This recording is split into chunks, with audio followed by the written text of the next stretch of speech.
Voi sapete che i due obiettivi che ci ripete il nostro Presidente Zaia è quella: lista d'attesa zero e bilanci a posto.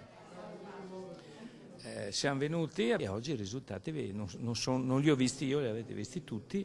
In 6 mesi hanno sostanzialmente azzerato le liste d'attesa, aumentato l'attrazione fuori regione. L'anno scorso i tempi d'attesa al reparto di cardiochirurgia dell'azienda ospedaliera di Padova oscillavano tra gli 8 e i 9 mesi, oggi sono appena 30 giorni, un abbattimento delle liste d'attesa reso possibile grazie ad un'opera di riorganizzazione del reparto che include 18 nuovi infermieri, la crescita da 80 a 100 delle ore di lavoro settimanali, una sala operatoria in più a rotazione a settimana, l'aumento da 7 a 12 dei posti letto.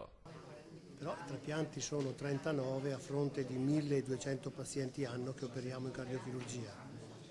I trapianti li facciamo senza tempo d'attesa, le urgenze non hanno tempo d'attesa, gli altri pazienti avevano tempo d'attesa e questo è un problema che volevamo risolvere e abbiamo risolto.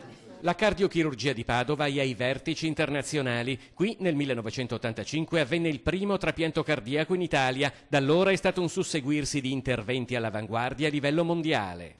Il futuro della cardiochirurgia padovana c'è di ricoprire ancora al meglio quel ruolo di centro hub non solamente regionale ma anche nazionale per rispondere soprattutto ai pazienti affetti da insufficienza cardiaca e quindi trapianto cardiaco e sistemi di assistenza meccanica al circolo e per la cardiochirurgia microinvasiva.